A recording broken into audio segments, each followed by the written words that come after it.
1987, Washington, D.C. suburbs. A senior FBI agent kept a girl in the basement of his country estate for 7 years.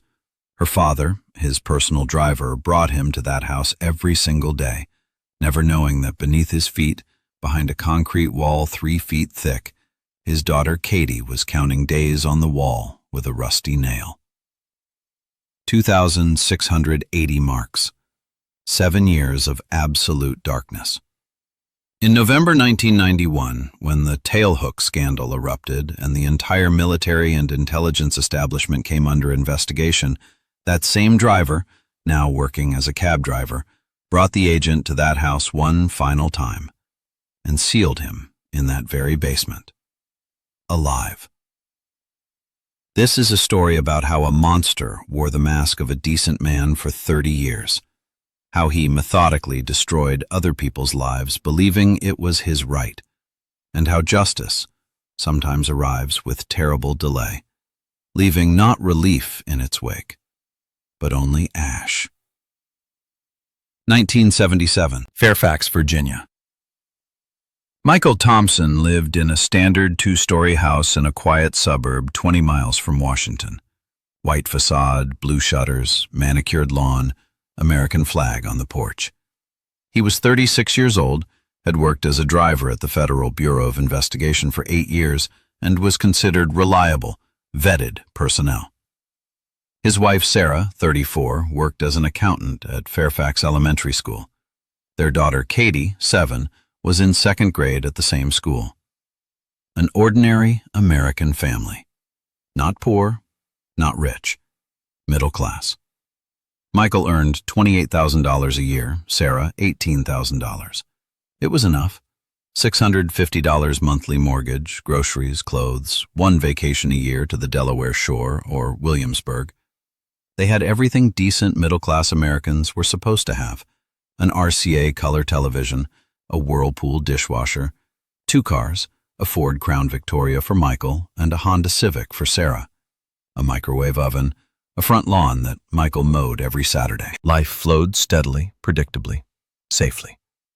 In the morning, Michael left for work, driving the deputy director of the FBI to meetings, sessions, congressional hearings.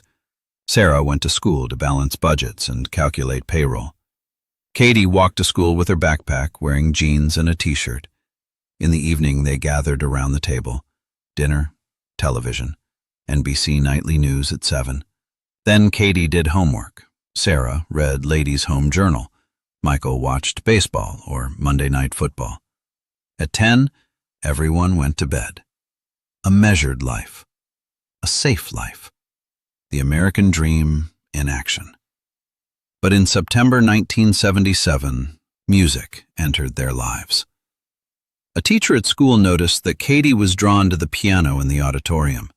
During recess, the girl would approach the instrument, carefully press the keys, listen to the sounds. The music teacher, Mrs. Anderson, a woman in her mid-40s in bright dresses with infectious enthusiasm, decided to test the girl's ear. "Sing me the note I play, sweetie," she asked. Katie sang, cleanly, precisely. Mrs. Anderson played 5 more notes. Katie repeated them all without error. "You have perfect pitch, honey," the teacher said, smiling broadly. "That's a rare gift. Your parents need to enroll you in music school. Immediately." That evening, Mrs. Anderson called Sarah. "Mrs. Thompson, your daughter is exceptionally gifted. Don't let the talent go to waste. There's an excellent music school in Fairfax County, the Levine School. It's one of the best in the region. Take her there." Sarah discussed it with Michael. He shrugged. "If she wants to study, let her study. Maybe she'll become a pianist. That's prestigious." They took Katie for an audition on Saturday morning. The Levine School of Music was housed in a beautiful old building in Georgetown.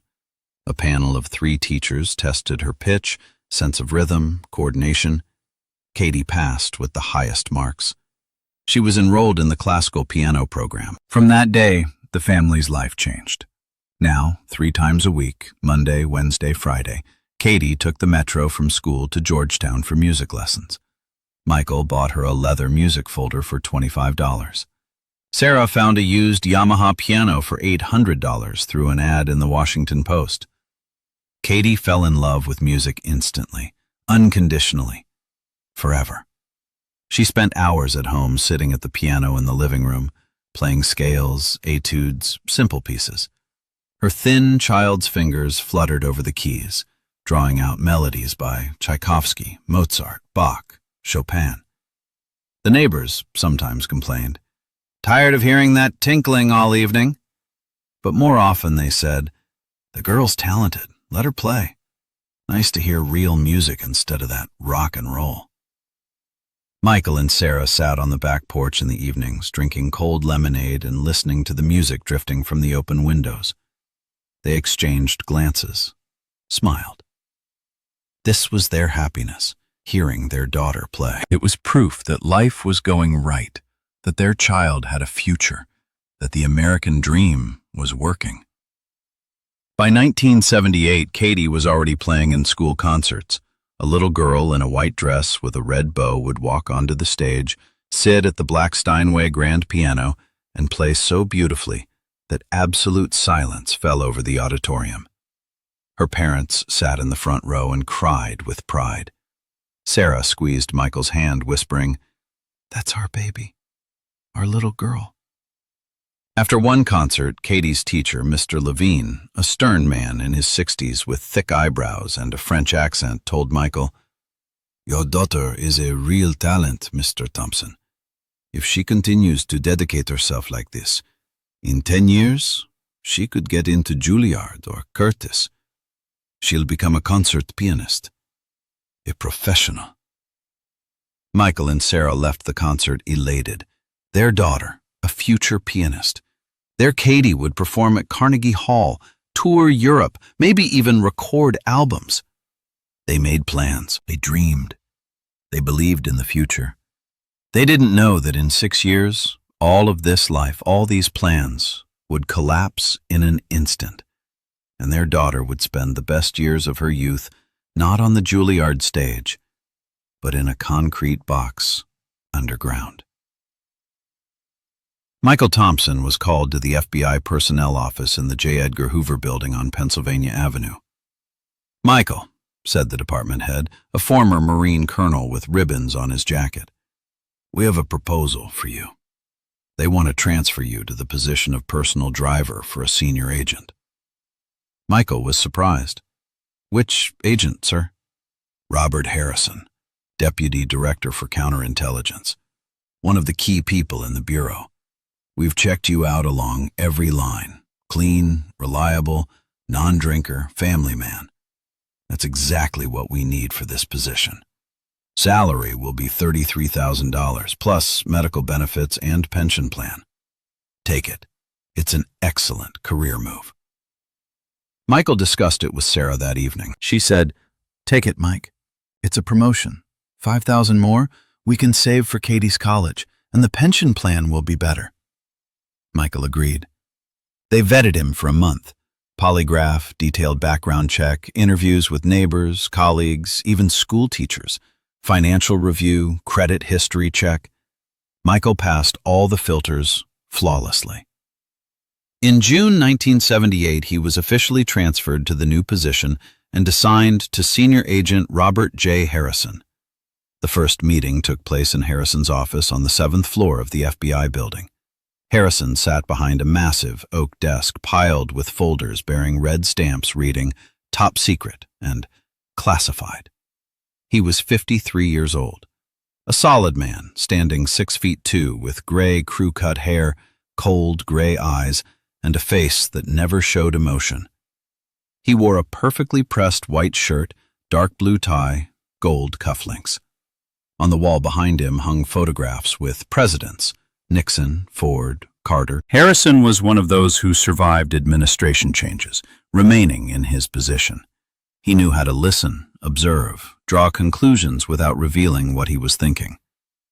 "Have a seat, Thompson," he said without looking at Michael, continuing to read some document. Michael sat on the edge of the chair across from the desk. Harrison finished the page methodically, set it aside, looked up. He studied Michael silently for 30 seconds. You have a family? Yes, sir. Wife, 8-year-old daughter. How's the daughter doing in school? Excellent, sir. Straight A's. Also studying music, piano. The teacher says she has great talent. Music? Harrison's mouth corner twitched in the faintest smile. Good. Classical music disciplines the mind. Musicians are organized people. That means there's order in your family. That's important. I don't tolerate chaos in my people's personal lives. Chaos in the head means chaos at work. We try to maintain order, sir. Your wife works? Yes, sir. School accountant. Good. Working wives complain less about absent husbands. Harrison lit a Cohiba cigar, exhaled smoke. Here's what you need to know. You'll drive me every day. In the morning, you pick me up in McLean. I have a house there. Bring me here. Evening, home. Sometimes to Langley for meetings with the agency. Sometimes to classified sites. Sometimes to the White House. Irregular schedule. I might call at 3 a.m. You'll get up and drive. No weekends off. No holidays. Your life belongs to me 24/7. Questions? No, sir. Second, what you hear in the car, you forget immediately. I'll be talking on secure phone lines, conversing with passengers about matters of national security. You're deaf and dumb. You don't see, don't hear, don't remember. If I find out you passed even one word to anyone, wife, friend, priest in confession, you'll go to Leavenworth for 20 years. Clear? Clear, sir. Third, loyalty. Harrison leaned forward, cigar ash falling on the desk. I value loyalty above everything else. More than competence, more than intelligence. Be loyal to me, I'll be loyal to you. I'll take care of your family, your pension, your daughter's future. Let me down. I'll destroy you and everything you love. I'll bury you so deep nobody will even remember your name. Clear? Yes, sir. Absolutely clear. Harrison nodded, leaned back in his chair. Good. You start Monday. Pick me up at 7 a.m.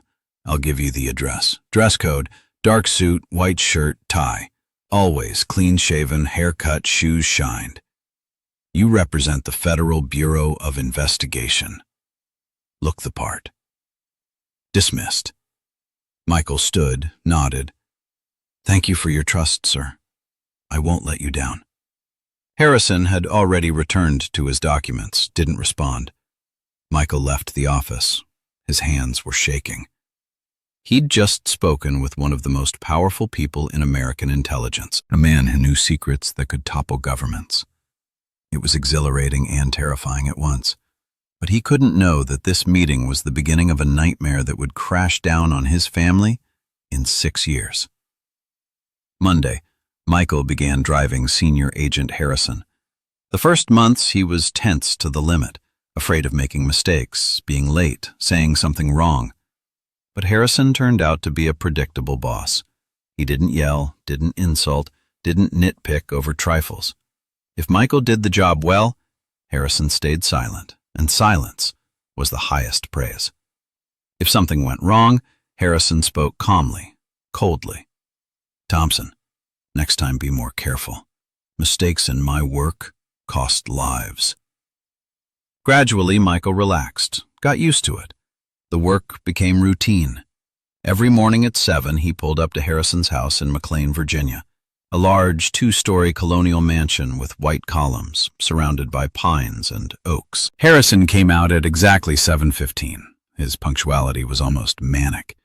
He'd get in the back seat of the black Ford Crown Victoria, a service vehicle with tinted windows and reinforced body, open his leather briefcase, read documents during the drive.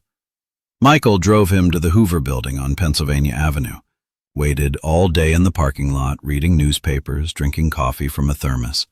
Sometimes Harrison would dismiss him. Come back at 6. Sometimes not. Wait here. I might need you. In the evening, he'd drive him home to McLean, or to the ranch near Culpeper, where Harrison had a 300-acre property with a house, stables, and a large basement that the agent had built under the guise of a wine cellar. Michael had been to that ranch hundreds of times over the years. A solid house, ranch style, with a wide porch and red roof, high electrified fence, gates with intercom and cameras. Michael would bring Harrison, who'd get out of the car and say, "Free until Monday," or "Wait here an hour, I'm going to Culpeper for dinner." Michael would wait, smoke by the car, look at the trees, at the fence, at the house. An ordinary ranch. Nothing special. Thousands like it in Virginia. He didn't know that under this house, 10 feet down, there was a reinforced concrete bunker. Harrison had built it in 1975, officially as a shelter in case of nuclear war. In those years, many wealthy Americans built such shelters. He installed a ventilation system, stockpiled canned goods, water, a generator. In reality, Harrison built it for another purpose. For his collection.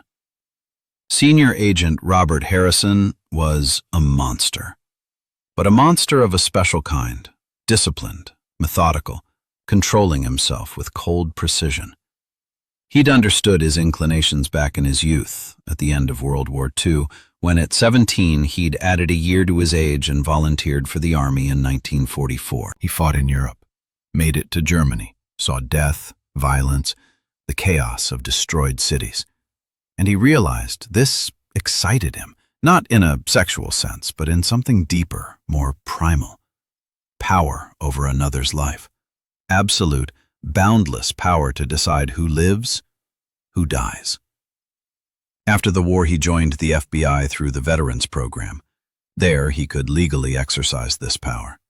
Interrogations, arrests, investigations. He was good at it.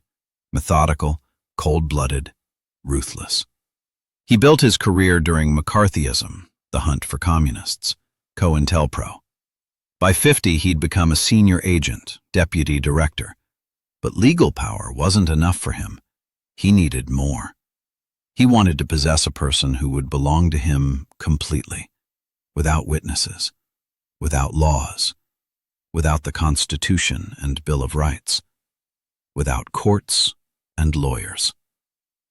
In 1975, he realized his fantasy for the first time. The girl's name was Lisa, 13 years old, daughter of a cleaning woman who worked nights in the FBI building. Harrison took her under the pretext of an important conversation about her mother, brought her to the ranch, put her in the bunker, kept her 3 months. Then she died of pneumonia. The bunker was damp, cold, her body couldn't take it. Harrison buried her deep in the woods on his property. In 300 acres, you can bury 10 bodies and no one will find them. Police searched for Lisa for 6 months. Didn't find her. Closed the case. Another runaway kid. Thousands disappeared every year. Harrison was cautious the following years, waited, controlled himself. But the desire didn't go away. It grew, strengthened, demanded satisfaction. By 1984, he decided to try again. But this time he chose his victim even more carefully. His driver's daughter. It was a perfect, brilliant choice. Michael Thompson was unconditionally loyal to him, would never suspect the man he'd served for 6 years, and even if he did suspect, wouldn't believe it. Too trusting, too respectful, too grateful for good work and stable income. Harrison began preparing 2 years before the kidnapping. Harrison observed the Thompson family for 2 years. He questioned Michael about his daughter. How's she doing in school?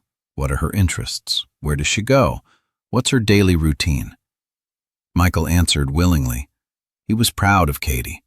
He'd say she was a straight-A student, that she played Bach and Mozart, that teachers predicted she'd get into Juilliard. Talented girl you have, Michael, Harrison would say, looking out the car window at the passing streets of Washington. Take care of her. Dangerous times. Lot of strange people on the streets, drug addicts, homeless. Make sure she doesn't walk alone in the evening. Yes, sir, we're careful, Michael would reply. Sarah always meets her after music school.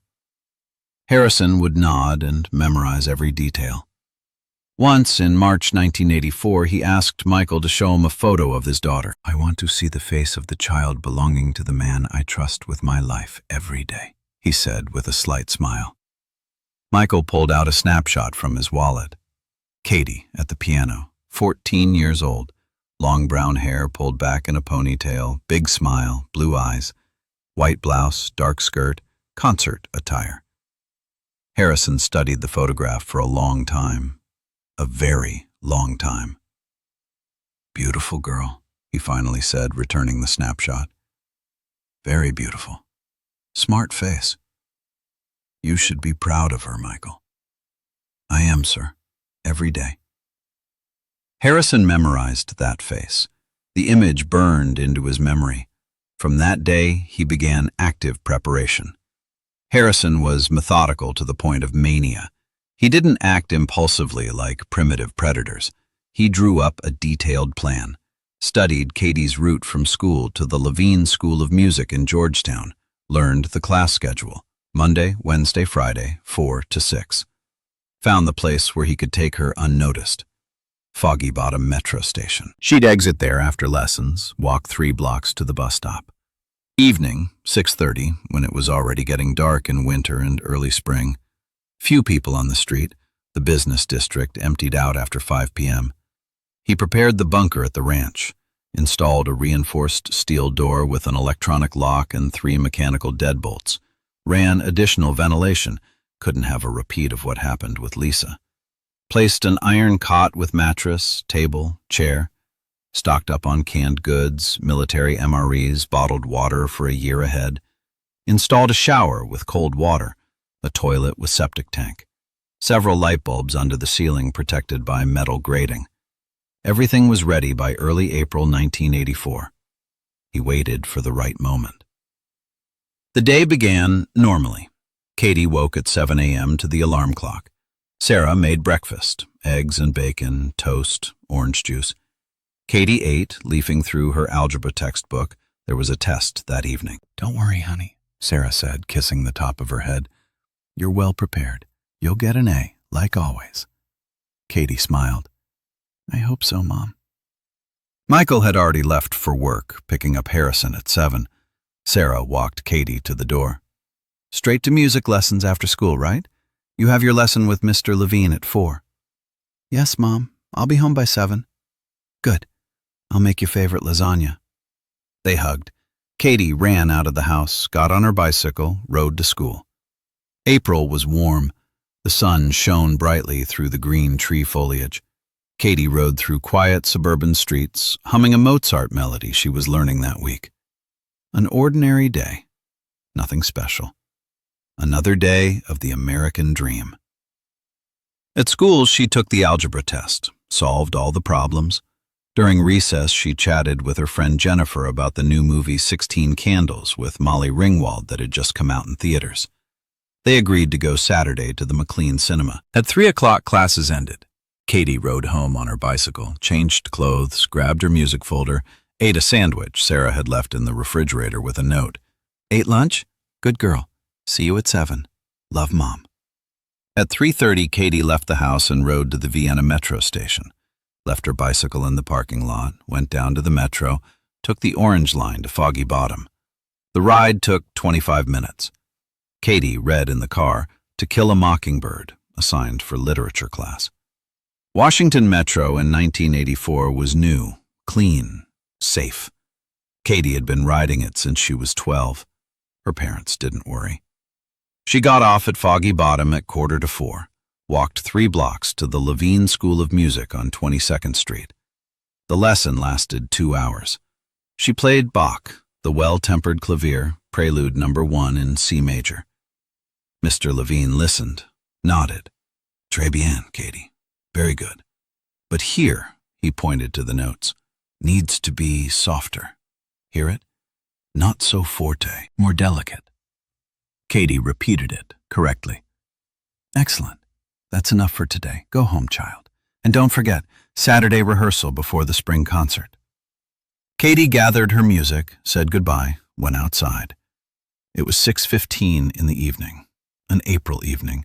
Still light, but the sun was already setting on the horizon of the Potomac River.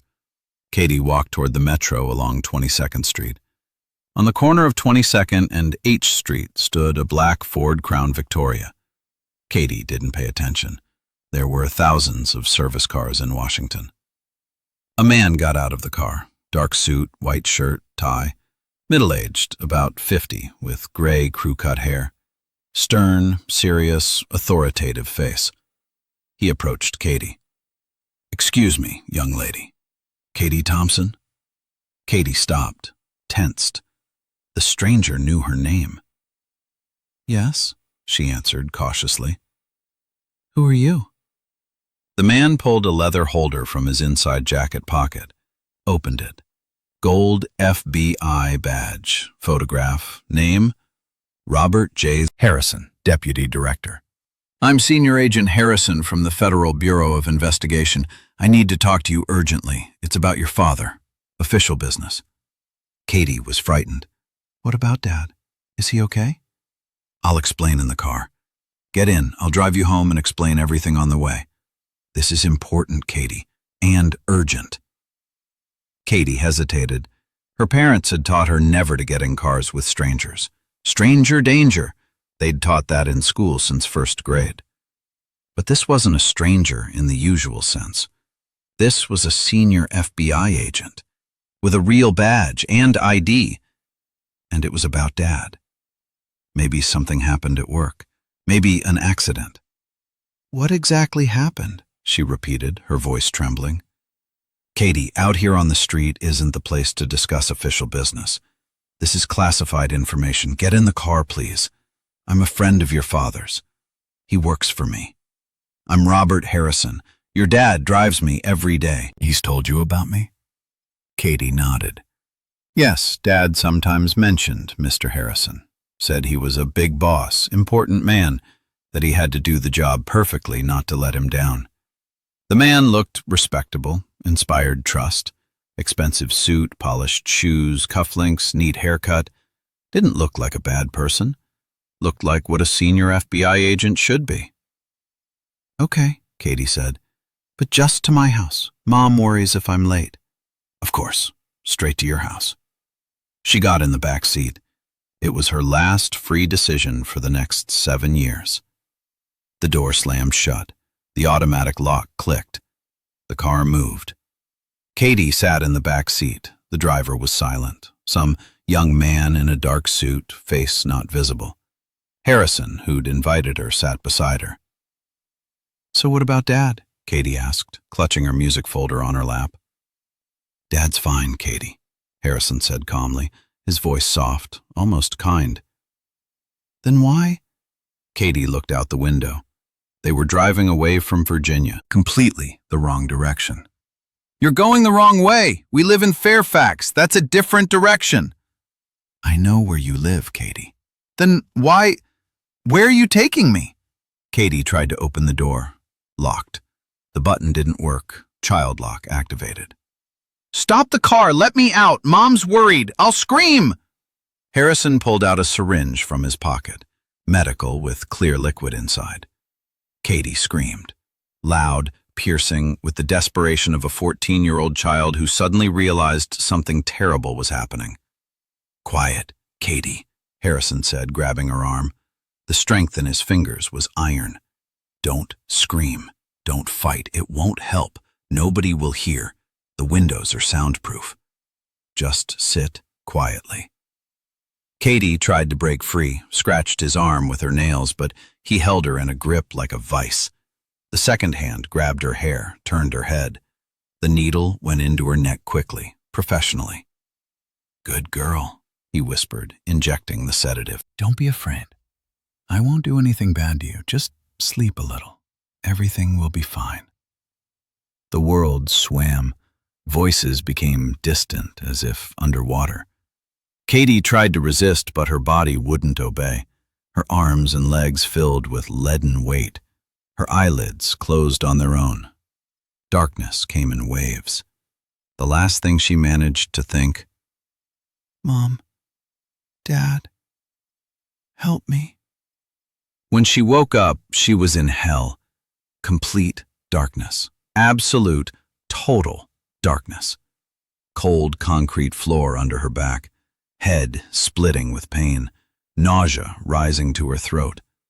Katie tried to stand. Her head spun. She fell back. Where was she? What happened? Why was it so dark?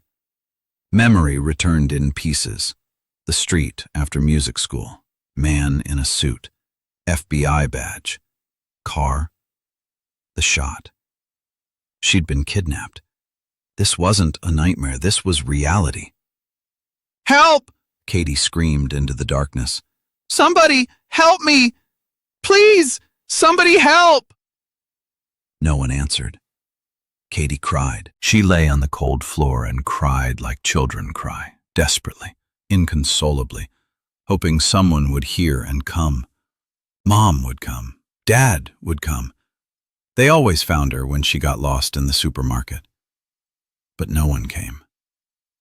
After some time, Katie didn't know how long, an hour or a day, time ceased to exist in the darkness. The light came on. A dim bulb under the ceiling, protected by metal grating, harsh after the darkness. Katie squinted, tears in her eyes. Slowly, she opened her eyes, sat up, looked around. A concrete room, about 10 by 12 feet, low ceiling, 8 feet, bare gray walls, no windows. In the corner, an army-type iron cot with a thin mattress and gray wool blanket. Metal folding table, metal folding chair. Plastic bucket in the corner with a lid, judging by the chlorine smell, a toilet. One door, steel, heavy, like in a bank vault. No handle on the inside. In the door, a small window 6 feet from the floor, 3 inches by 6, closed with a latch on the outside. Nothing else. A concrete box, a grave for the living. Katie rushed to the door, pounded on it with her fists, palms, shoulder. Open it! Let me out, please! Mom! Dad! Somebody! I'm here! I'm in here! The door didn't open. The metal didn't even vibrate from the blows. Too thick. Katie beat on it until her hands were bloody, nails broken, shoulder aching wildly. Then she collapsed on the floor, exhausted. She sat with her back against the door and cried. Quietly, hopelessly. Above, in the world she knew, Sarah Thompson looked at the clock. 7 p.m. Katie hadn't come home. Usually she was home by 7:15 at the latest, even if the bus was late. But now it was 7:30. She wasn't there. Sarah called Katie's friend, Jennifer. Hi, Jen. This is Mrs. Thompson. Is Katie with you? No, Mrs. Thompson. I didn't see Katie at all after school today. She went to music, didn't she? Sarah hung up, started to worry. Called the Levine School of Music. The secretary said. Katie left at 6:15, as usual. Mr. Levine walked her to the door. Sarah looked at the clock. 8 p.m. Katie should have gotten from Georgetown to Fairfax in 40 minutes maximum. Almost 2 hours had passed. Something happened. Something bad. Sarah ran outside, ran through the whole neighborhood asking neighbors, "Have you seen Katie? A girl in jeans with a music folder?" No one had seen her. At 8:30 in the evening, Michael arrived, brought Harrison home to McLean, dismissed him, drove home. Saw his wife on the porch, pale, shaking, in tears.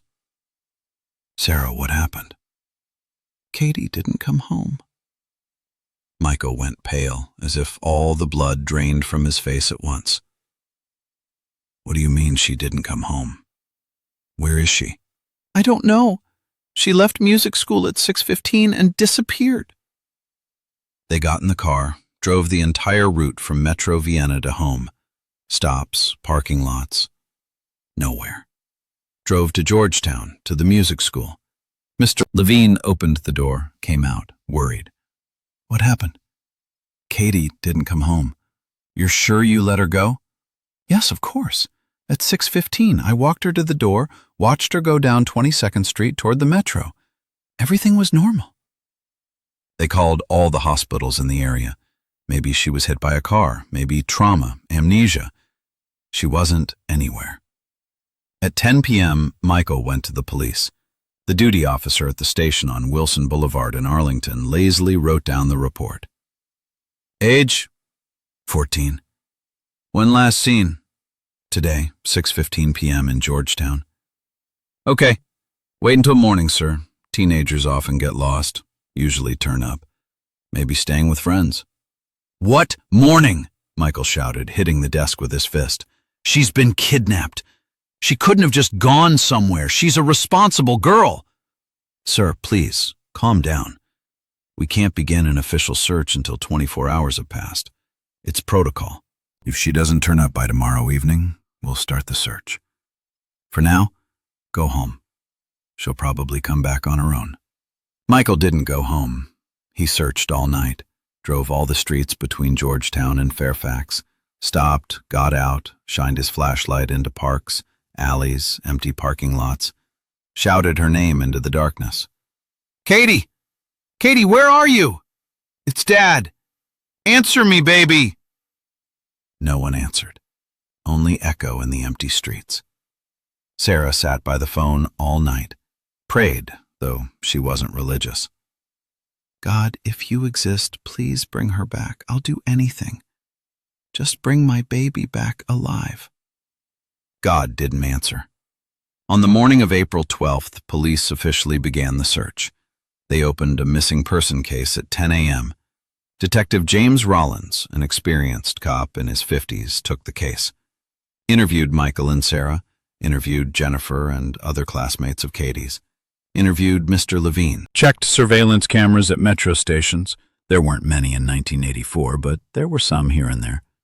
They found Katie on video. She enters the metro at Vienna at 3:45, exits at Foggy Bottom at 4:10, walks down 22nd Street. At the corner of H Street, the camera loses her. There's a blind spot there. Detective Rollins stationed patrols in Georgetown. They distributed flyers with Katie's photo. Missing: Katie Thompson, 14 years old. Height, 5 feet 2 inches. Weight, 95 pounds. Brown hair, blue eyes. Last seen, April 11th, 1984, 6:15 p.m. 22nd Street Northwest, Washington, D.C. Wearing blue jeans, white blouse, carrying black music folder. If you have any information, please call D.C. Police, 202-555-XXXX. They hung flyers everywhere, on poles, in supermarkets, in the metro, at bus stops. Reporters from the Washington Post and Washington Times wrote articles, showed it on the evening news on ABC, NBC, CBS. Hundreds of people saw the announcement, called with tips, checked every one. Nothing. Katie Thompson had vanished as if she'd never existed. And in the bunker beneath the ranch in Culpeper, 70 miles from Washington, Katie didn't know how much time had passed. Maybe a day, maybe two. In the bunker there were no clocks. The light burned constantly, the dim bulb never turned off. She sat on the cot, arms around her knees. Didn't cry, the tears had run out. Just sat and stared at the wall. The door opened. Katie flinched. The same man entered, the one who'd taken her by the metro. Now, in the light, she could see him better. About 53 years old, gray crew-cut hair, cold gray eyes, like a snake's. Solid build, he clearly worked out. Expensive Brooks Brothers suit, pressed shirt, gold cufflinks. He carried a metal tray, set it on the table. On the tray, a plate with some kind of porridge, looked like oatmeal, 2 slices of white bread, a bottle of Evian water. Eat, he said calmly, as if discussing the weather. Katie stayed silent, pressed against the wall. I said, eat, Katie. You need your strength, need to maintain your health. Let me go, Katie whispered, her voice trembling. Please, let me go. Mom's worried. Dad's looking for me, please. The man sat on the metal chair, lit a cigar, looked at her calmly, studiously, without emotion. No, he said simply, exhaling smoke. I won't let you go. You live here now, Katie. Get used to it. Why? Tears ran down Katie's cheeks. Why are you doing this? What do you want from me? I didn't do anything to you. Doesn't matter why. What matters is you're here, and you'll stay here for a long time. They'll look for me. The police, the FBI, they'll find me. Harrison smirked coldly. They'll look. I'll personally coordinate the search. I'm a senior FBI agent, Katie. Remember? But they won't find you. We're underground. Walls 3 feet thick, reinforced concrete, professional soundproofing. Scream all you want, no one will hear. You can test it. Katie screamed at the top of her lungs, hoping someone was upstairs, that someone would hear, come, save her. Help! Help me! I'm down here! Somebody, please! Harrison calmly finished his cigar, watched her, waiting for her to tire. Katie screamed for 2 minutes. Then her voice gave out. Throat hurt. She fell silent, gasping for air. Finished? Harrison asked in an even tone. Good. Now listen to the rules. First rule. You do what I say, immediately and without questions. Second rule. If you behave well, I'm kind. I feed you, give you books, the light stays on, warm water in the shower. If you behave badly, it'll be worse. I can turn off the light. I can not bring food. I can hurt you. Understood? Katie looked at him in horror, unable to believe this was really happening. Who are you? She whispered. Doesn't matter. Eat. I need you to be healthy. He stood and left. The door closed. Heavy bolts clanged. Clank, clank, clank. Katie was left alone. She didn't touch the food, sat on the cot, trembling. This was a nightmare. This couldn't be real. Any moment she'd wake up at home in her room with Duran Duran posters and Billy Joel photos, and Mom would be making pancakes and everything would be fine. But she didn't wake up. The first week, Katie barely ate, drank only the water from bottles he left. Hoped they'd find her, that police would come, break down the door, take her home. But no one came. Only him. That man. Robert Harrison. He came once a day at roughly the same time. Katie didn't know when. There were no clocks. Time flowed in the endless light of the bulb. He'd bring food, canned goods, MREs, meals ready to eat, military rations, bottles of water, bread. Change the plastic toilet bucket for a clean one. Leave silently. Once Katie asked, "What's your name?" He looked at her. "Call me Robert. Or sir, preferably sir." "Sir, please let me go," Katie said, folding her hands in a prayer gesture. "I promise I won't tell anyone. I swear, nobody will know. Just let me see my parents. Please." He smirked. "No, Katie, stop asking. It's useless. You're here forever. Or a very long time. Depends on how you behave."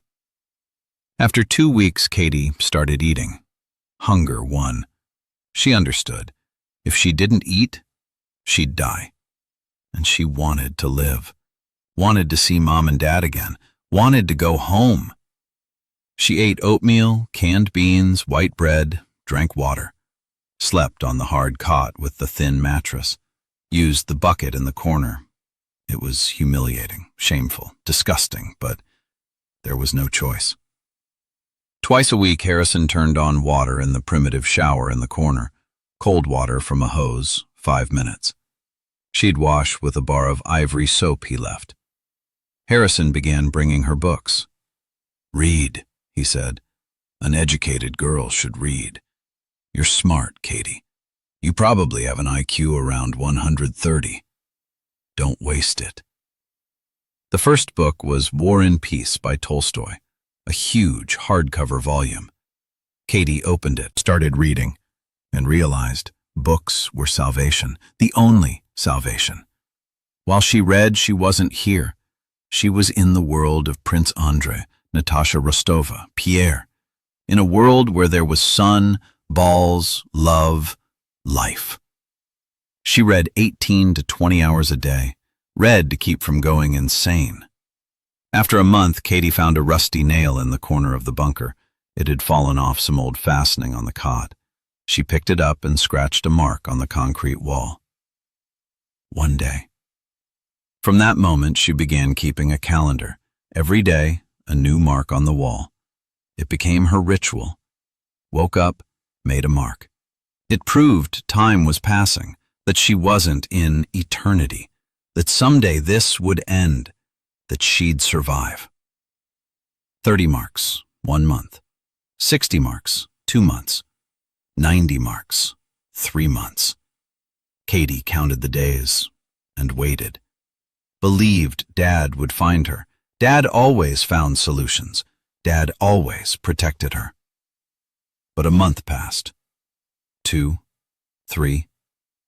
No one came. Above, in the world of light, Michael and Sarah Thompson were slowly going insane. The search went on for 3 months. Detective Rollins and his team checked everything, interviewed thousands of people, checked all registered sex offenders in the District of Columbia, Virginia, Maryland, searched abandoned buildings, basements, parks, forests, combed the Potomac River. Divers looked for a body.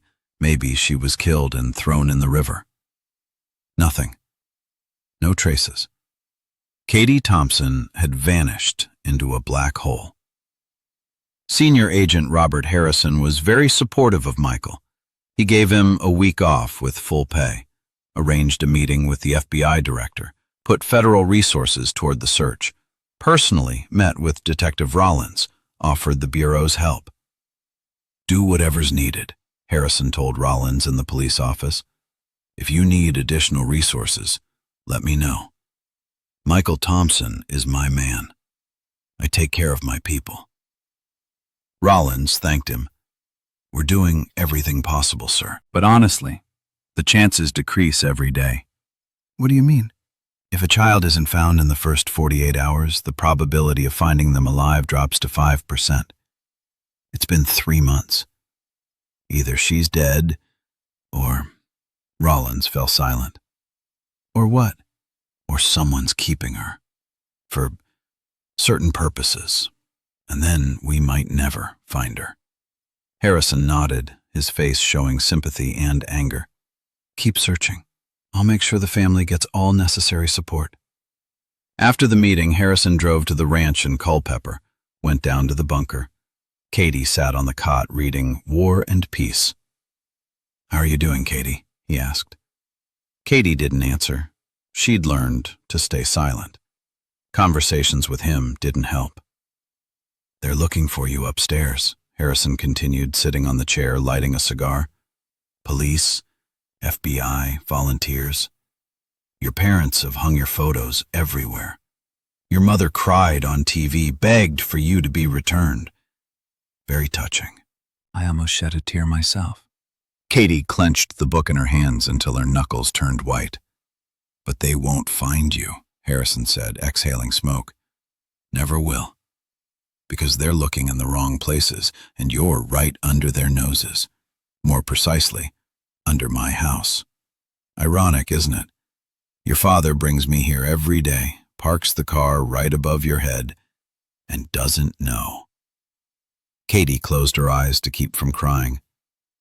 You know, Katie, Harrison continued, I saved you. The world up there is cruel. Drugs, violence, lies, betrayal. Look at America. Reagan's destroying unions, AIDS epidemic, Cold War, nuclear threat. But here you're safe. Here I take care of you. You have everything, food, water, light, books, a shower. Many kids in America live worse, in ghettos, in trailers. But you're in relative comfort. Katie opened her eyes, looked at him. You're insane, she said quietly. Harrison hit her, once, backhand across the face. Not hard, but enough to jerk her head. Don't say that, Katie. I'm not insane. I'm the only sane person in this insane world, and I'm giving you the privilege of being protected from it." He stood and left. From then on, Katie didn't say he was insane anymore. Stayed silent, nodded when he spoke, pretended to listen. It was survival. Katie was 15 years old. She'd changed. Her body began maturing. Breasts appeared, hips rounded, but she remained thin, pale. Her skin became almost transparent from lack of sun. She cut her own hair with rusty scissors Harrison gave her, cut it short, unevenly, boyish, just so it wouldn't tangle. Her eyes changed most of all. They dulled, became empty. The childhood spark disappeared. Only a prisoner's gaze remained. Harrison came twice a week, brought canned goods, mries, bottled water, clean clothes, gray sweatpants and t-shirts. Books, always classics.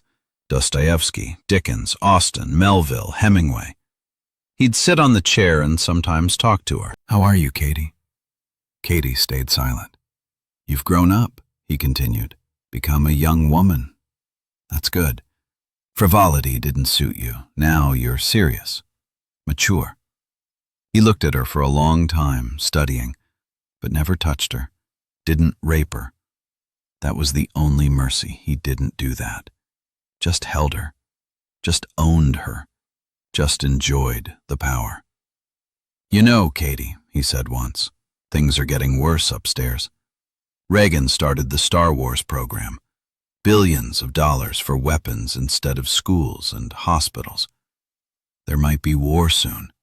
Nuclear. And then everyone upstairs will die. But you'll be safe here. I have supplies for 5 years. You'll survive the apocalypse, Katie. You'll be the last girl on Earth." Katie stared at the wall. She'd long ago realized he lived in his own reality, where he wasn't a kidnapper but a savior, where he wasn't a monster but a benefactor. Arguing was useless. It only made him angry, and he could punish, turn off the light for a day, not bring food. Once he didn't come for 5 days.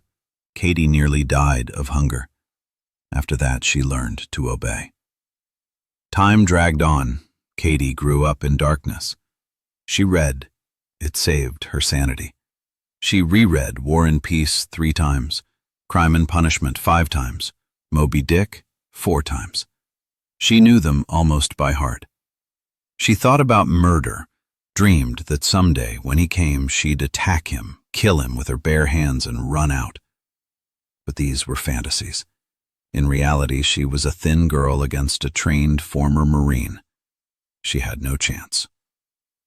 So she waited to be found. But the second year passed, third, fourth, 730 marks, 2 years, 1,095 marks, 3 years, 1,460 marks, 4 years, 1,825 marks, 5 years. No one came. Upstairs, Michael and Sarah were slowly dying. Sarah collapsed after 1.5 years, heart attack. They took her to Fairfax Hospital. Doctors fought for a week, saved her, but she remained weak, ill, quit her job, sat at home, looked out the window, waited for Katie to return. Harrison helped get her into a good room, gave money for treatment from his own pocket. "Hang in there, Mike," he told Michael. "I'm sure Katie will be found. Don't lose hope." Michael thanked him. He saw Harrison as the only person who hadn't abandoned him, the only one who still helped. He didn't know that this man came to the ranch every week and went down to the bunker, where his daughter scratched the 1,825th mark on the wall. Sarah died August 23, 1989. Her heart couldn't take 5 years of grief. They buried her at Arlington National Cemetery. Michael was a Vietnam War veteran, had the right to a plot. They put up a simple gray granite stone with the inscription, "Sarah Thompson, 1943 to 1989. Beloved wife and mother." Next to it, they left space for Katie. empty, hoping someday they'd find her and bury her next to her mother. At the funeral, Senior Agent Harrison stood next to Michael in the rain, put his hand on his shoulder. "My condolences, Mike. Hang in there. You're a strong man." Michael nodded, didn't cry. The tears had run out 3 years ago. After the funeral, he returned to the empty house, pulled out a bottle of Jim Beam, drank a glass, then another, sat in the kitchen until morning staring at the family photo. Him, Sarah, Katie. A happy family. 1982. Disneyland. Smiles. All of that no longer existed. Michael drank every evening now. Not much, not to oblivion, just to dull the pain, sleep without nightmares. Harrison noticed, said, "Mike, don't drink yourself to death. Life goes on. You're still a young man. Find a woman, start a new family." Michael shook his head. "I can't, sir. Don't want to. I had a family. It's gone now." Harrison didn't insist. Katie was 20. She'd become an adult woman physically, but a child in experience. She didn't know the world. She only knew the bunker. She'd forgotten what the sky looked like, forgotten how grass smelled, forgotten what fresh food tasted like, not from cans. Forgotten sounds, cars, birds, wind in trees. Her world was 10 by 12 feet of concrete, a dim bulb, a cot, table, bucket, books. And him. Robert Harrison, the only person she'd seen for 6 years. She began to depend on him. Stockholm Syndrome. She'd read about it in a psychology book he brought. Prisoners begin to sympathize with their captors, depend on them emotionally. "No," she'd whisper to herself at night. "No, I won't get used to it. I won't forget. I hate him. I hate him." But it was a lie. Hatred requires energy, and there was almost no energy left. In spring 1991, Harrison began getting nervous. He came more often, 3 times a week, talked more about politics, about work, about how everything was changing. "The Cold War's ending, Katie. The Berlin Wall fell. The USSR is collapsing. Now there'll be investigations, committees digging through intelligence files, looking for dirt on the old guard. The tailhook scandal already hit. The Navy's on fire. They'll get to the FBI soon, and I have things to hide." He smoked cigar after cigar. His hands trembled. "If they find you, Katie, I'm done. Court, prison, disgrace. I'm 67. I'll spend the rest of my life in federal prison. I'm thinking, maybe I need to end this. You understand? End it cleanly. No witnesses, no evidence." Katie understood what he meant. He was thinking of killing her. She closed her eyes. After 7 years of waiting, death seemed almost a relief. But Harrison didn't kill her. Couldn't. She'd become his treasure, his secret, his power. The only thing in the world he owned absolutely. Instead, he decided to move. In November 1991, Harrison retired from the FBI. He was 67, old enough for pension. The tailhook scandal was gaining momentum, investigations multiplying.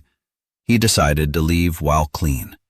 He sold the ranch in Culpeper, decided to move to Florida, to Fort Myers, where he had an apartment, far from Washington, far from investigations. But there was one question: what to do with Katie? He couldn't leave her in the bunker on the sold ranch. New owners would find her. Couldn't take her with him. How to transport an adult woman across half the country. But he couldn't let her go, either. She'd tell everything. He'd go to prison. Harrison thought about murder. Seriously thought about it. Bought a gun. Came to the bunker holding it in his pocket. He looked at Katie for a long time. She sat on the cot reading Anna Karenina. Thin, pale, with huge, empty eyes. She looked up. "You're going to kill me, aren't you?" she asked calmly. "I'm thinking about it," Harrison answered honestly. Good, Katie said. Do it. I'm tired. I want this to end. Harrison pulled out the gun, Beretta 92, cocked it, aimed at her. Katie closed her eyes, didn't pray, just waited. Harrison held the gun for a minute. 2. Didn't shoot. He couldn't. It would be an ending, and he didn't want it to end. Owning her was the only thing that gave him a sense of being alive. Power. Control. He lowered the gun. You're coming with me, he said, to Florida. I have an apartment there with a basement. I'll equip it. You'll live there. Katie opened her eyes, looked at him. Forever? Possibly. She nodded. Didn't matter. Bunker here or bunker in Florida, what's the difference? A cage remains a cage. November 22nd, 1991, Friday. Harrison decided to transport Katie from Culpeper to the new house. He couldn't hire a moving company, too dangerous. Decided to drive himself. He'd fired Michael a week ago, gave him a generous severance package, $20,000 cash, good recommendation. Said, Mike, you've served me excellently for 13 years, but I'm retiring, moving to Florida. You need to find new work. Here's money, here's a recommendation. Anyone in Washington will be happy to hire you with such a recommendation from a senior FBI agent. Michael thanked him, but his eyes were empty. He'd long ago just been existing, not living. After being let go, Michael bought an old Chevy Caprice for $1,500 and started working as a cab driver. Registered with Arlington Taxi Company. Drove passengers around Washington. A silent driver with empty eyes who never said more than necessary. On November 22nd, Harrison tied up Katie. Hands behind her back, duct tape on her mouth, covered her with a blanket. Put her in the trunk of his Lincoln town car. At night, when no one could see, he loaded her and drove off. Alone. Without helpers. Too dangerous to trust anyone. Highway I-95 South. Through Virginia, North Carolina, South Carolina, Georgia. 1,000 miles to Florida.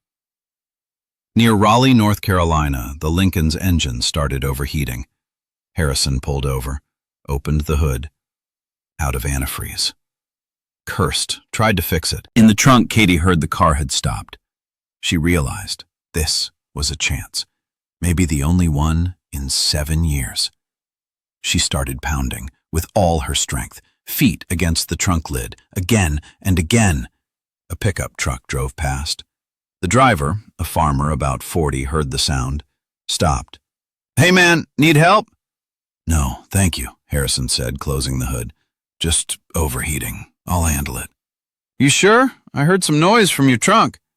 Just my luggage shifting, Harrison answered coldly. The farmer walked closer to the trunk. The sound continued.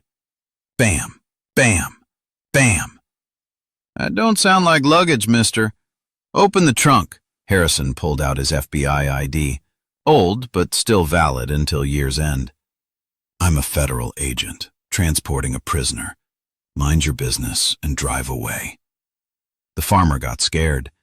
FBI was serious. Yes, sir. Sorry, sir. He got in his truck, drove off, but he was an honest man. Couldn't forget that sound. Drove 5 miles and stopped at a gas station with a phone. Called the North Carolina Highway Patrol. There's some federal agent transporting someone in his trunk. Says it's a prisoner, but sounds strange. Maybe worth checking out. License plate number is such and such. The dispatcher relayed the information to a patrol unit. They stopped the Lincoln 40 minutes later. A state trooper walked up to the window. License and registration, please. Harrison handed them over, showed his FBI ID. I'm a retired FBI agent, heading to Florida. Sir, we received a report about noise from your trunk. I need you to open it. There's nothing in there, officer. Just luggage. Sir, open the trunk, now, or I'll call for backup and we'll open it by force. Harrison knew if he opened it, It was over. Arrest, trial, the end. He tried to drive off, slammed on the gas. The Lincoln lurched forward. The trooper pulled his gun, shot at the tire. Missed. Called for backup on the radio. 2 minutes later, 3 patrol cars were chasing the Lincoln down I-95 at 90 miles per hour. But the old Lincoln couldn't maintain that speed for long. The engine finally overheated completely. The car died. 3 troopers surrounded the car with drawn guns. "Get out with your hands up!" Harrison got out. Slowly. Hands up. "I'm a federal agent. This is a misunderstanding. On the ground, face down!" They put him on the asphalt, handcuffed him. One trooper walked to the trunk, opened it with Harrison's keys. Inside lay a girl, tied up, tape on her mouth, thin, pale, with short hair, huge, frightened blue eyes. "Jesus Christ," the trooper whispered. "Who are you, miss?" He removed the tape from her mouth. Katie whispered in a hoarse voice that had barely been used for 7 years. "Katie Thompson. My name is Katie Thompson. I was kidnapped 7 years ago. April 11th, 1984. Please, call my father, Michael Thompson, Fairfax, Virginia." The troopers exchanged glances. One radioed the dispatcher.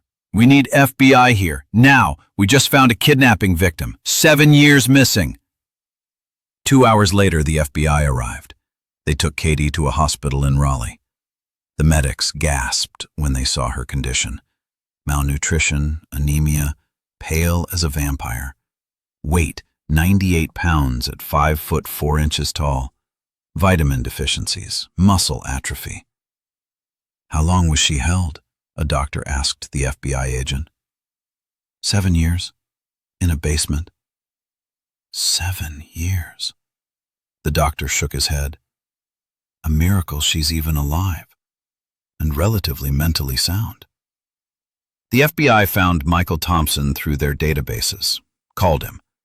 "Mr. Thompson, this is Special Agent Davis from the FBI. Sir, we found your daughter.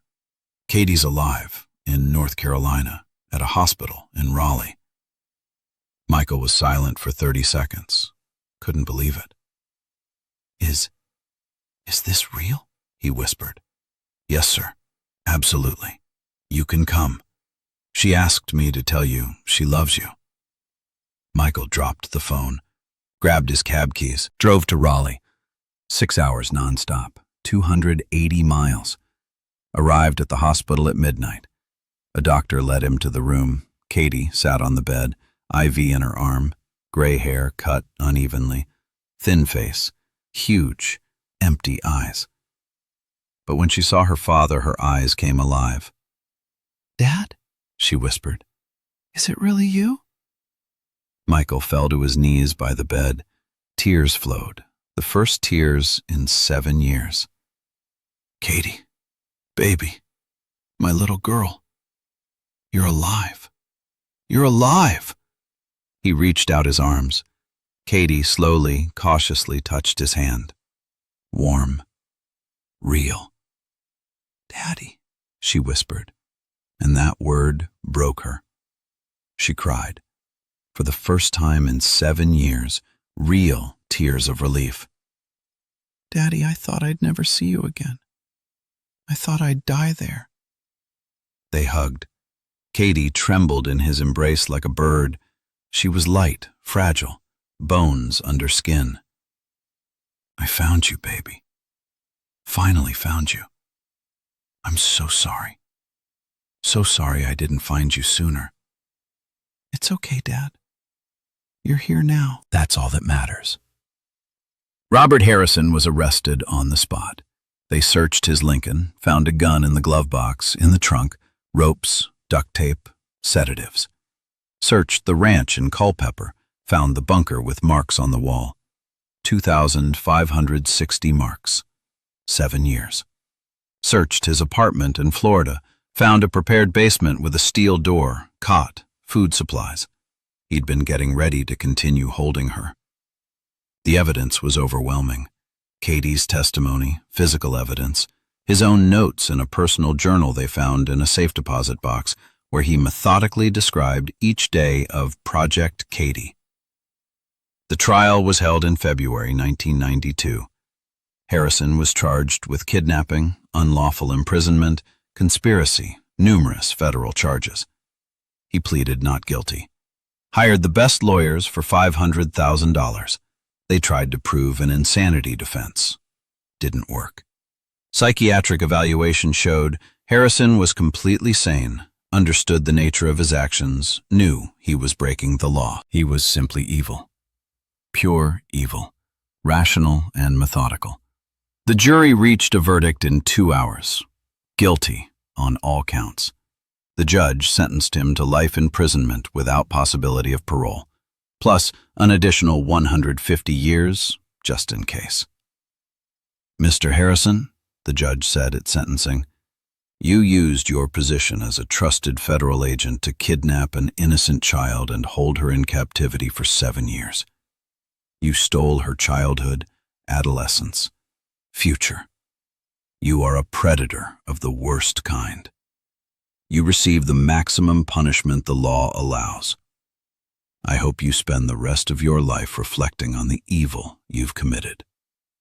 May God have mercy on your soul because this court has none. Harrison was taken to ADX Florence, Colorado, a supermax prison for the most dangerous criminals. A solitary cell, 7 by 12 feet, 23 hours a day in isolation. He lived there 18 years.